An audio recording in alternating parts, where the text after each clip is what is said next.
Fume is an award-winning flavored air device, and flavored air isn't like vaping.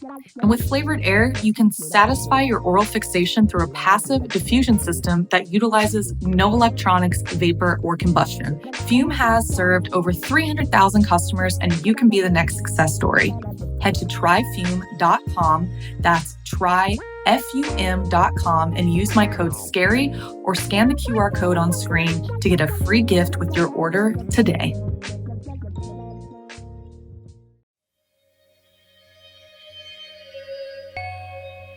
Hello, witches. I'm Blair Bathory, and this is the Something Scary podcast. Thank you so much for being here. Whether this is your first time, or you're one of the brave souls who join us every week. We all have hobbies and interests that bring us joy, from following favorite celebrities to collecting unique items or mastering a craft. Sometimes these passions can border on obsession. While it's fulfilling to become an expert on something, obsession can spiral into a dangerous fixation that can sometimes go too far. When admiration turns into a fatal fixation, it's horrifying to learn what you might be willing to do for it, or will it eventually consume you? First, the YouTube killer, followed by breeding a beast. Then, the red-eyed baby in basement. Finally, in our featured story, a cursed photograph. Before we get to our stories, I wanted to ask if you would take a minute to see if you would please share this podcast with a friend who likes scary stories as much as you do. You can pause here and do it right now, or you can do it after you've listened. It's one of the ways you can help Something Scary continue to grow, and it only takes a minute. Thank you so much. We are incredibly grateful for the support of all of our listeners. So, want to hear something scary? A fatal fixation. Many people love the idea of fame and fortune, but like Elton John said, fame attracts lunatics, and some might crumble under that type of attention, like in this story inspired by Janna.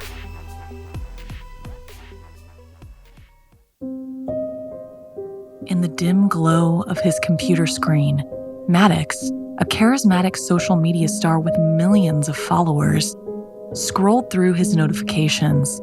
He had just posted an awesome collab with a featured dancer from So You Think You Can Dance, and it was blowing up the internet.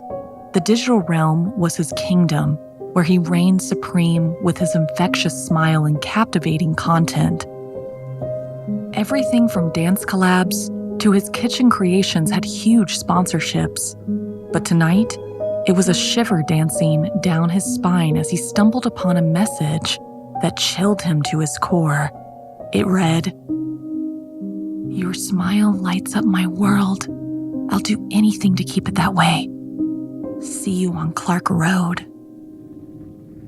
The words, innocent at first glance, bore into Maddox's consciousness like a dagger. How did this fan know he lived on Clark Road?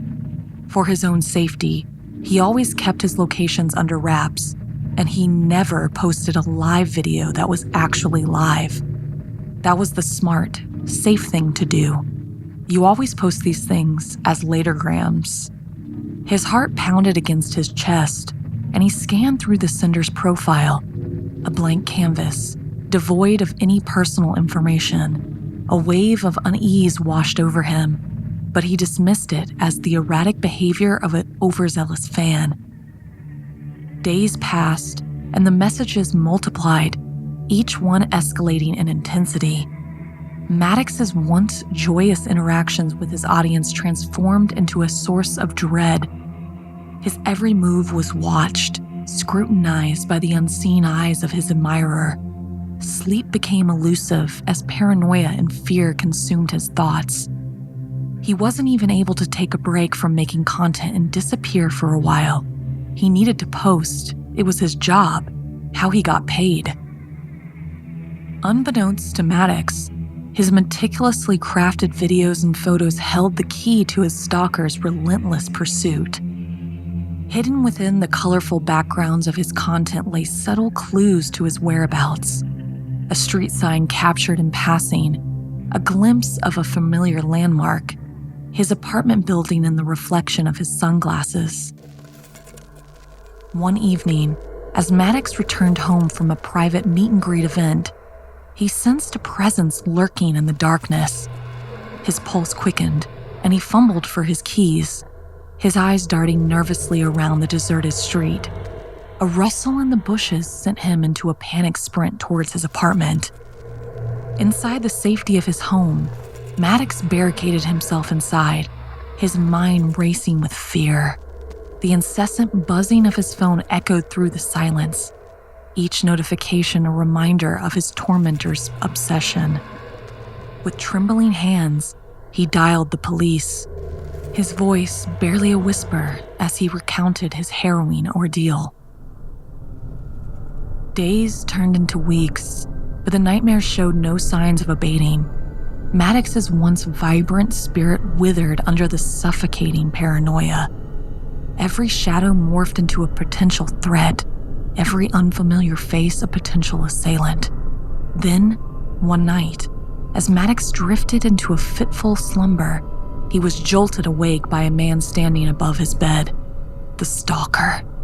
In that moment, Maddox's survival instincts kicked in. With a surge of adrenaline, he lunged for his phone and double-clicked the side buttons to call 911. But before he could dial, the stalker's chilling voice cut through the air.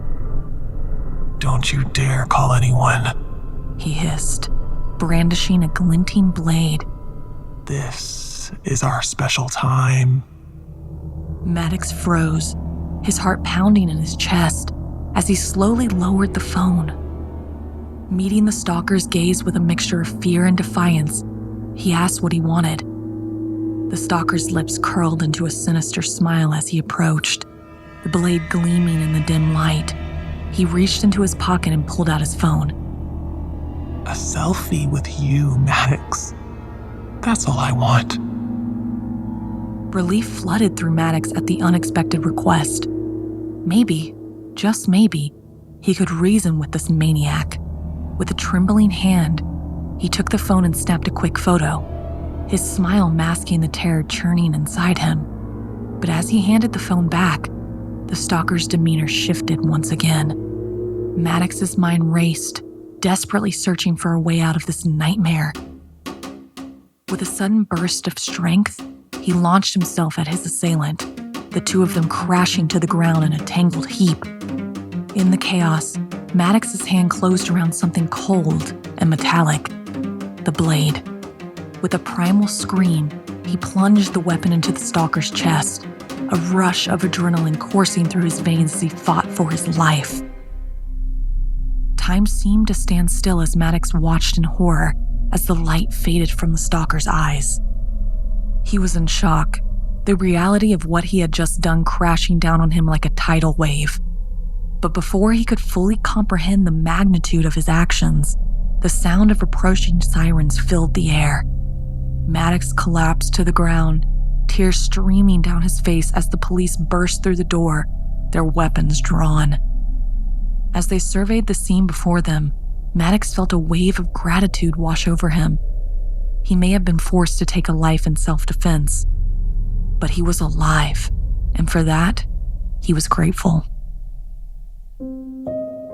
The nightmare was finally over, until he realized he had to live with his actions and possibly face another stalker in the future. Next time, it might be even worse. Do you think you could handle the pressure of endless social media fame? Or have you been the person who is a little too obsessed with an internet personality? And what would you do to get rid of a stalker?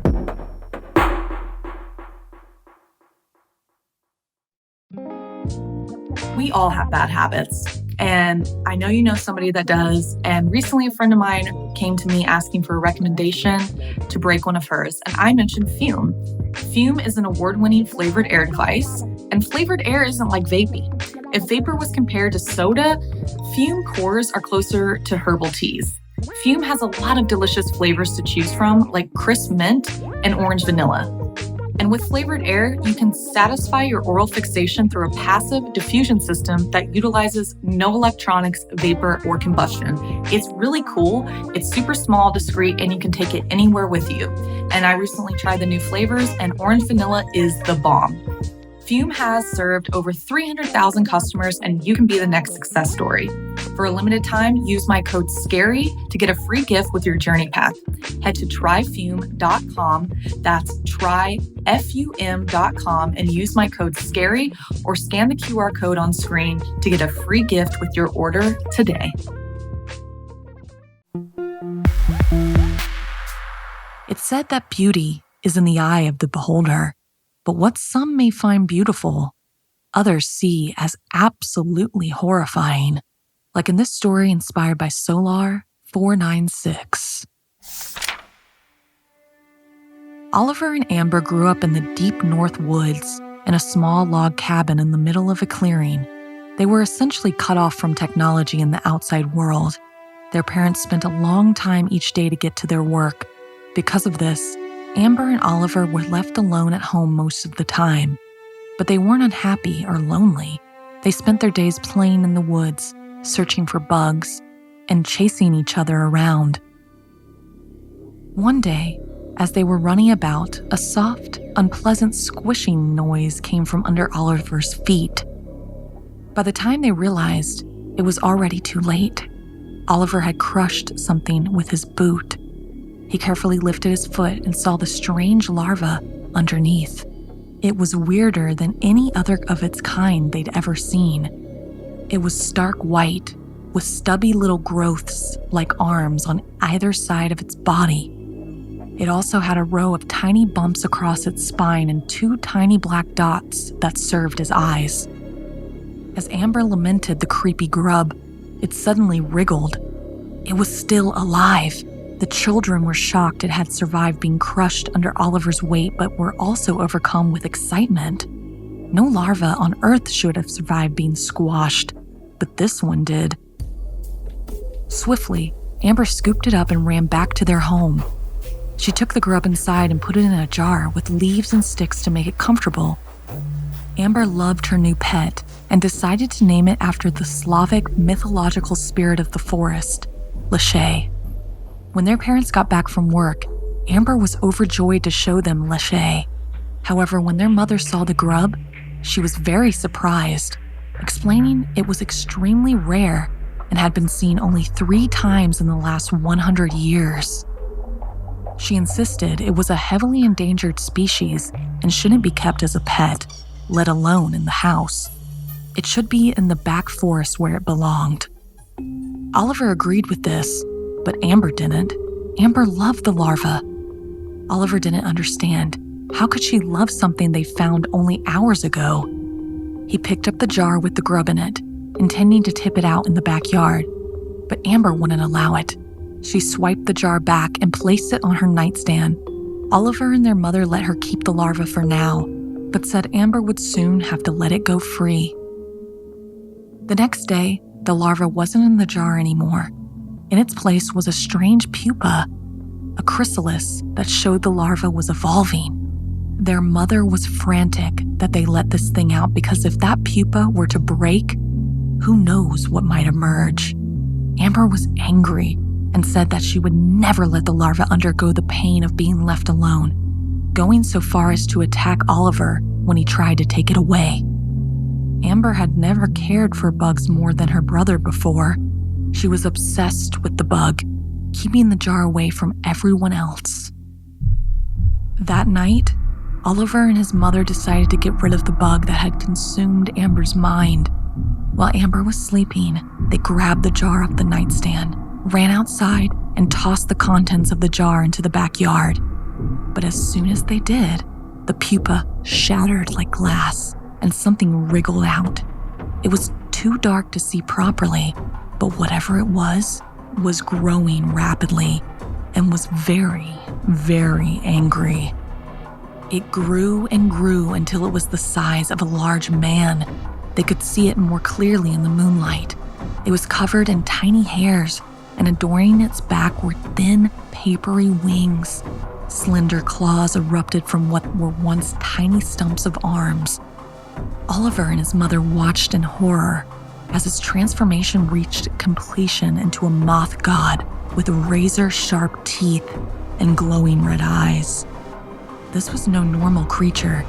This was the Mothman. It swung at Oliver with its claws, ripping apart his throat with one swipe. Oliver made a gurgling noise that would have been a scream if he still had vocal cords. His mother tried to run, but the Mothman was too fast. It wrapped its hairy arms around her waist and flapped its wings until it flew upwards, higher and higher, until Oliver was the size of an ant below them. His mother stared into the Mothman's giant, blood-red eyes as the creature made a thunderous clicking noise and took its first bite out of her soft, tender flesh. She didn't even have time to scream before the Mothman devoured her piece by piece.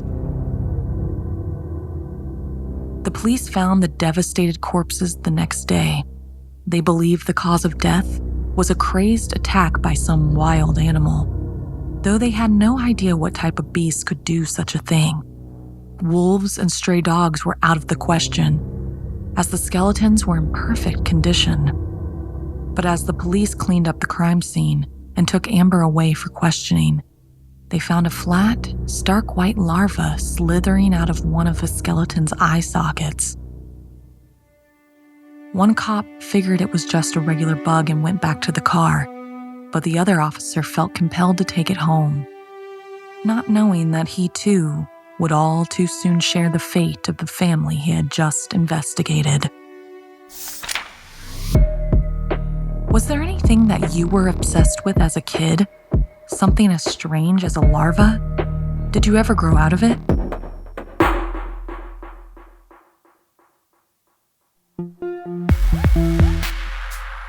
You shouldn't mess with things that aren't yours, particularly if you don't know where they came from.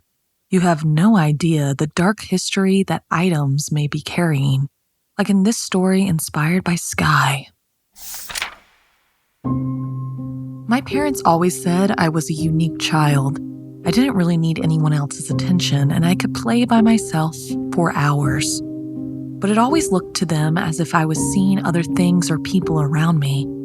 I would be captivated by seemingly nothing. When I was 1 year old, my parents moved us into a new home in preparation for my little brother's arrival. They set me up in a crib in the basement so they could unpack. According to them, I was down there with my dog Roxy, a lovable golden retriever, when Roxy started barking like crazy at an old box and had been left by the previous owner.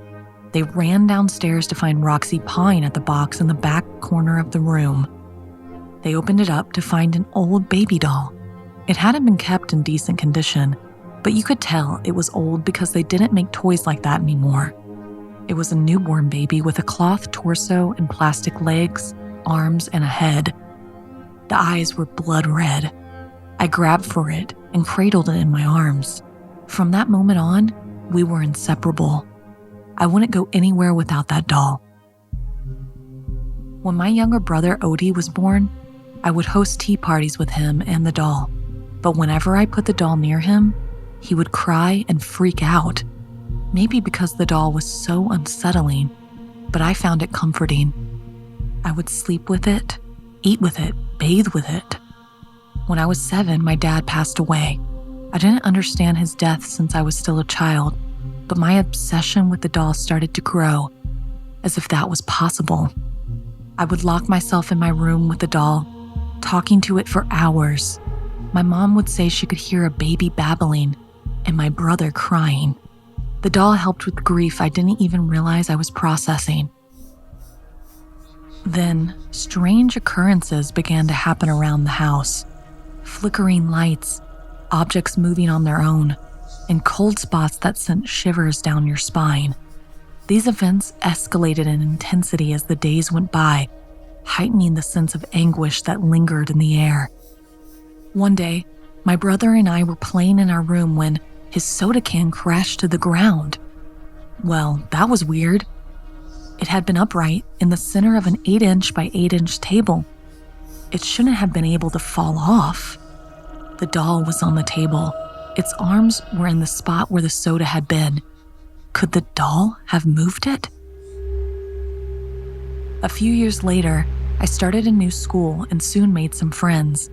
When they would come over, I would hide the doll in my closet, feeling like I was too old to be playing with dolls.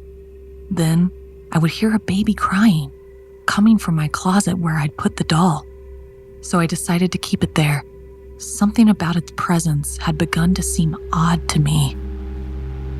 With the doll now locked away, disturbing dreams plagued my nights, vivid and unsettling visions involving the baby, or a black blob with horns. These horrid dreams left me questioning my own sanity.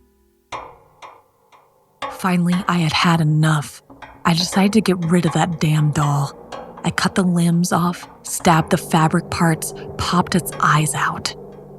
Those blood-red spheres fell to the floor and rolled over to my feet, pupils looking up at me. I went outside and opened the small window on the side of my house leading to the basement, and I threw the doll parts down there. I went back inside, but it wasn't enough. I needed to burn the doll, but when I went downstairs to the basement, it wasn't there. The room was empty, save for a crib from when Odie was a baby. I asked Mom and Odie if they had touched the doll. They both said no. So where did it go? I still hear the sounds of a baby crying in my closet sometimes. I'm sharing this story because of something my mom told me. That day, when I was looking for the doll after I destroyed it, I briefly saw the black blob with horns and blood-red eyes from my nightmares. I'd never told my mom about it yet. She said she saw the same thing following me. Sometimes I sleep with my mom, too scared to be in my own room. I know that thing must have been inside the doll, and now it wants to be inside of me. Have you ever had a doll that seemed a little too lifelike? Or you noticed odd things that would happen around it? If you ever had a possessed doll, tell us your story by sending us an email at somethingscary@snarled.com.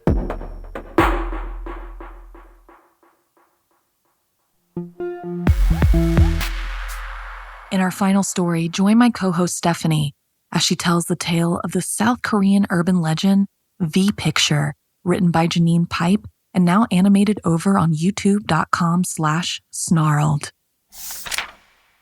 In light of Asian and Pacific Islander Month, we draw inspiration from a South Korean urban legend which acts as a cautionary tale.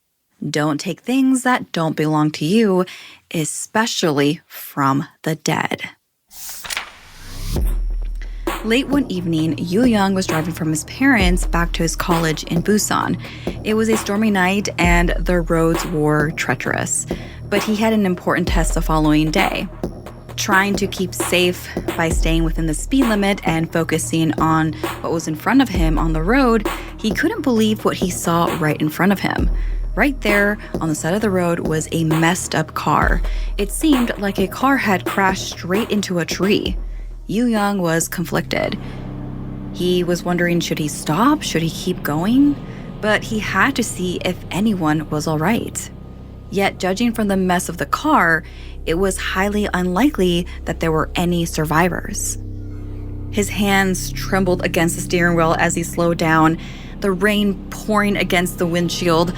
Now, he gathered all his strength as he pulled over and, with a deep breath, exited the car.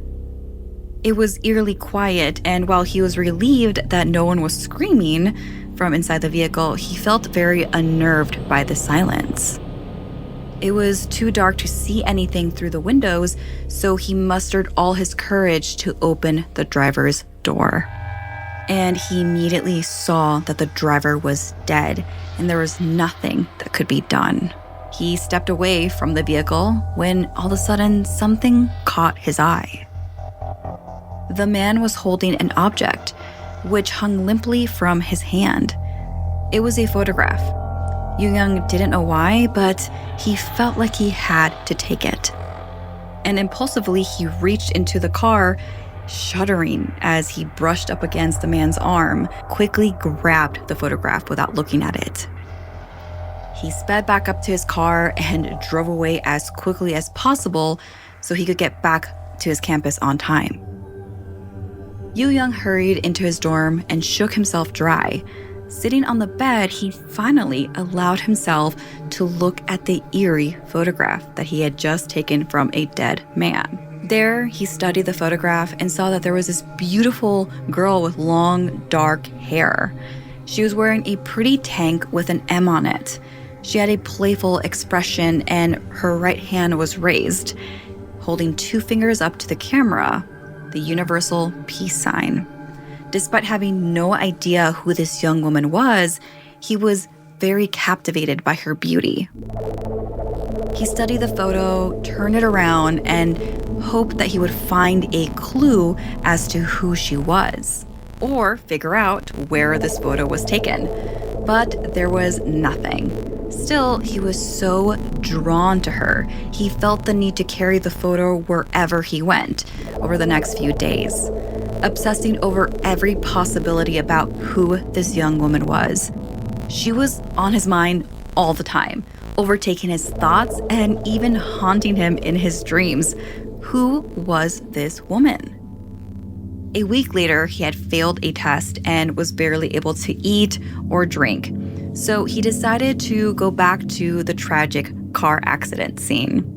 Now, he knew that the vehicle would be gone, but he hoped to find a clue who this mysterious girl was. So he got in his vehicle, placed the photo on the dashboard, and began to drive back to town towards where he was before. And like perfect timing, as he approached the turn into the road where the accident had taken place, the sky began to darken, and all of a sudden there was just all this heavy rain coming down, and it made it really hard for him to see anything.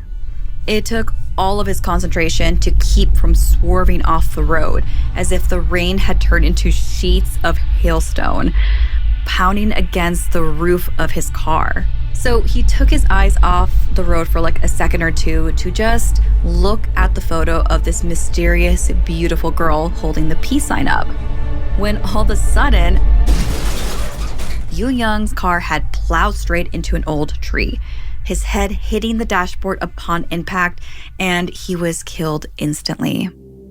A couple of hours later, a young man named Bong was heading into Busan for a work meeting.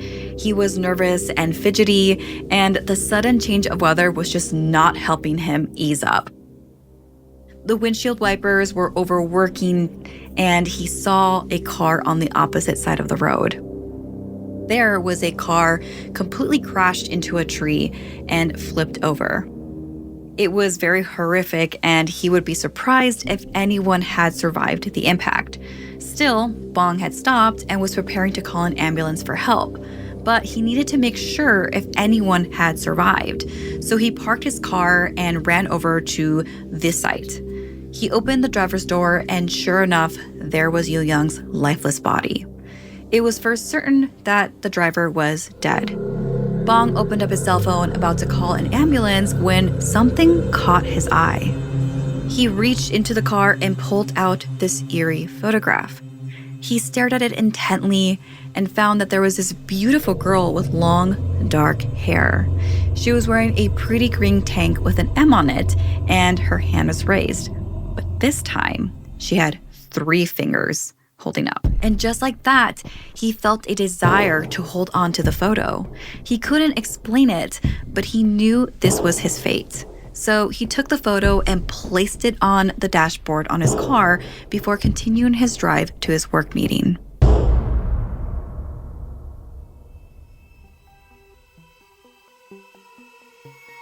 This week's podcast stories were edited by Sarah Lukasiewicz, narration by Blair Bathory, audio edited and mixed by Fitz Harris, additional audio editing by Calvin Linderman, produced by Anna Villalobos, executive produced by Gail Gilman, music by Sapphire Sindalo and Calvin Linderman.